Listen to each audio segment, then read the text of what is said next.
This is BS. This is BS. Why are we here? I am gonna call corporate. Who the hell gave this guy a video camera? Welcome, I guess, into another edition of BSing with Big Nate. Good luck.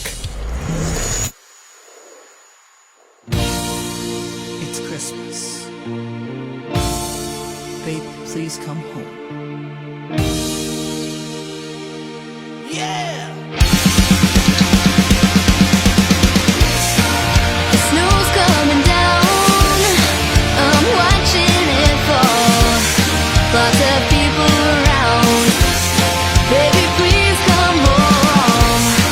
The church bells in town are ringing a song. Oh, the happy sounds. Baby, please come home. We're singing Deck the Halls, but it's not like Christmas at all. And I remember when you were here, and all the fun we had last year. Pretty lights on the tree, I'm watching them shine. You should be here with me. Baby, please come home. Oh, baby, please come home.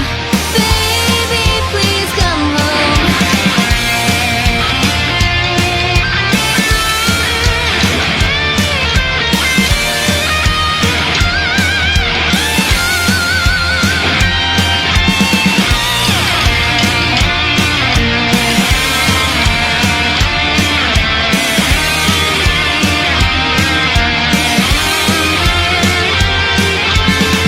We're singing Deck the Halls, but it's not like Christmas at all. And I remember when you were here, and all the fun we had last year. If there was a way, I'd hold back these tears. But it's Christmas Day. Baby, please come home. Oh,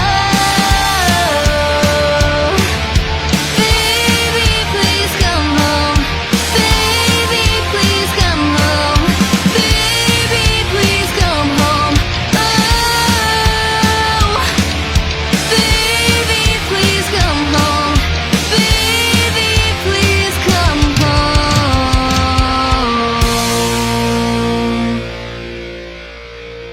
That was Abby K on bass. Christmas, baby, please come home. And first of all, 'tis the season. Secondly, welcome into another edition of BSing with Big Nate. I am joined today by Abby K. Abby, hello. Hi, how are you? I can't complain. Wouldn't do any good anyhow. The weather's kind of getting colder and grimmer here. Days are getting shorter, but time stops for no man. How are you? I'm doing great. So you've been up to some things since the last time we talked. I of course want to talk about Christmas, baby, please come home, but I would be remiss if I didn't talk about this first. Abby K live from the Playroom in Charlotte. What was that like? So back in July, my band and I, we hadn't played a show since March. We were really missing playing live music, and of course that wasn't really an option. So we did a live stream, and we actually chose 4 of the songs we did in that set to be recorded for a live EP, which is actually my first EP that just came out 4 or 5 days ago. It's called Abby K Live from the Playroom. But it was a really cool experience. Definitely something that I had never done before. I'd never really done the live streaming and live recordings for a release too. So there are a couple of things about that that are interesting to me. Firstly, I mean, we're all familiar with live albums, live EPs, but as far as I can tell, this is the first live stream EP. Like this is the first I'm hearing of an EP dropping out of a live stream. And I also want to talk about that set list. There's a track on there that just stands out to me. You and I have talked about how important the bass is in the past, but Ace of Spades, how much fun was that to play? So Lemmy from Motorhead, he is one of my biggest inspirations. I have his pictures all up in my room. And I've always put Ace of Spades in my set. I don't think I've played a show without it. Um, I've played it in just about every single one of the bands I've been in, and so it was kind of just a no-brainer to throw that in on the EP. So when you play it, do you change your playing style at all? Like how do you play it? Because I know like Lemmy played chords on the bass. hmm Like how does that work for you to shift into something like that? I play it how Lemmy does. Guitar amp and all? No, but I do have the Steve Harris Tech 21. It's a fly rig that I use, and it has a setting on there to sound exactly like Lemmy's bass tone. See, that's intriguing. Steve Harris, another very underappreciated musician. If I don't know if you've seen Iron Maiden live or if you've watched the videos, but he is simultaneously playing and singing, like just mouthing all of the words. Yeah. Dude writes the bass and the lyrics and kind of just forms all the music, and then the rest of the band comes together. And I think Steve Harris is one of those underappreciated forces in rock. We didn't really come to talk about Live from the Playroom, but it was something that, I mean, you're an innovator. You're kind of going at this, and it's just something that was standing out to me. So I wanted to talk about it before we moved any further. We are here to talk about Christmas Baby, Please Come Home, and I want to start with why that track. So I was actually, I guess it started last Christmas season. Um, there was a local news channel that asked me to do a Christmas segment. They asked me to do a few songs, and that was one of the songs that felt comfortable for me to sing, because we only had like 2 or 3 days to prepare it. Um, so that song I was already comfortable with. I sang that a lot in my childhood. I guess that might be one of the Christmas songs that you remember singing. Um, and so it was kind of just, I guess I just went towards that song and started learning it and singing it. And then this year, the label group, my PR company, they asked me to do a Christmas song. We were kind of just iffy about doing it, didn't really know how it would fit in with my schedule. And then we decided to do it a week before it was due. So I got with my two best friends that are my guitarists, Crispy Burrell and Diego Vargas. And we don't live in the same state. Crispy lives in New Jersey, Diego lives in California, I'm in North Carolina. And just through like virtual communication, we were able to throw that song together in 4 or 5 days. And I don't really know how, but it worked out pretty okay. I think it's better than okay. I think if you had told me you guys started working on it in July and it was done in September, I would have believed you. hmm It's well mixed. It's well done. I mean, it. I do think it's a little easier when it's a song that you're not necessarily writing, but I think it's a very polished product. I think it's something that a lot of people are going to be rocking out to this holiday season. I want to talk about your voice on that track. There's a lot of power there. And correct me if I'm wrong. You are 17, correct? I'm 17 for 7 more days. Oh, you're also a Sagittarius. Welcome to the club, I guess. Sorry, I just had to point out that I'm just so impressed with what you've done with this track and what you've done with your career at this young age that I'm just trying to lump myself into any group with you I can. But truly, I do think it's an incredibly well done product. As someone who works in radio, and I'm not naming any names, but it seems like a lot of stations kind of shift to all Christmas music all the time, kind of around this point. hmm This was something that felt familiar yet different. There was that familiarity of it being Christmas Baby, Please Come Home, but it was the Abby K on bass spin. So I do want to applaud you for that. You do point out that you were all in different states recording it. What was that process like? So I think it was a little bit easier because they're my two best friends. We talk every day on FaceTime. So we were already kind of comfortable with virtual communication. But really, like, we had 4 days to get it done. And our schedules, I work 2 jobs, Crispy has a job, Diego has a job, and just lining it up. I don't know how it happened, but somehow we had like on the first day we had 2 or 3 hours that we could all meet, and this is like incorporating different time zones too. We could all meet, get together, and we came up with a plan and a schedule, and everyone stuck to it and got their parts to me when they needed to.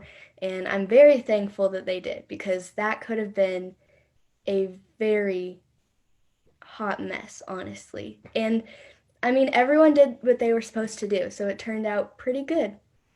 So I've also got to ask, was this, that they get their parts to you, but was it something that you guys kind of rehearsed live together over live stream and dealt with, the technical hiccups? You've got delays, you've got internet cutting out, or was this something where like they each played their part and you were kind of just unwrapping it like a Christmas present?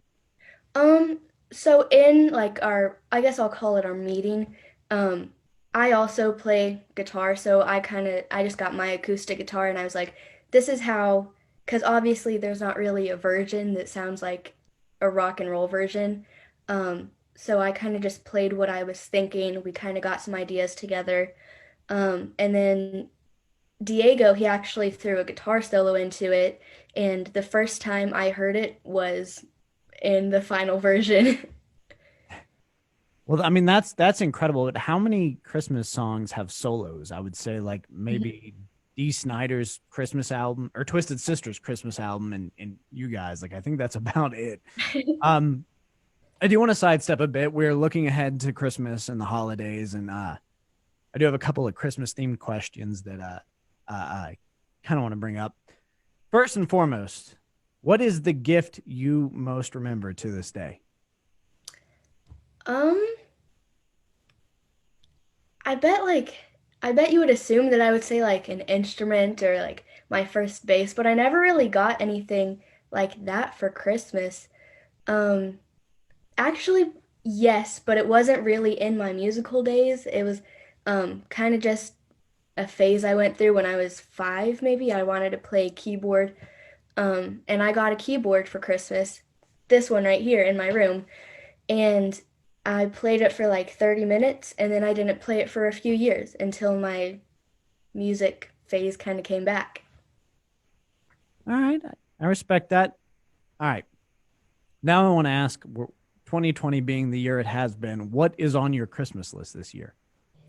So this is kind of embarrassing, but my Christmas list consists of everything involved with adulting because I'm moving out to college next year, and then hopefully I'll be moving to Los Angeles. So I have dish towels and plates and measuring cups on my Christmas list, and I'm actually very happy about it. Okay, so I'm gonna be honest with you. I'm now 12. No, yeah, 12 years out from. Good God, time is awful. I'm now 12 years out from that exact same move and life change you're going through, and I wish I had had the sense to make those same wishes on my Christmas list, and I think that shouldn't be embarrassing at all. I also think if it's not on your list, the thing I would most recommend is one of those like electric kettles. Mm-hmm. You'll never ever realize the value of boiling water until it's not readily available because you need it to make ramen, which is a staple food group when you're in college. But no, I wish you well in college. I hope you get everything on that Christmas list because it's super important. My last question, you got to look back through your 2020. Every year he makes a list, he checks it twice, and I need your assessment. Did you make Santa's naughty or nice list? I don't know. My quarantine days, my sister moved back home. Things got a little rough, but I think overall I was pretty nice. All right. So that's a vote for the nice list. And I mean, the Lord loves a working man, and you've had a productive year. So I'll second that. I'll vouch for you if the bearded man comes down and asks me himself. Christmas Baby, Please Come Home, out now. Where can they find it? You can find it on Spotify. It's under my artist profile, Abby K. And it's also the music video for it is on my YouTube channel, Abby K on Bass. Excellent. Thank you so much for joining me, Abby. You have a Merry Christmas and a Happy New Year and Happy Holidays, all that jazz. Good luck with the transition into college. I know how that goes. Thank you. Thanks, Abby.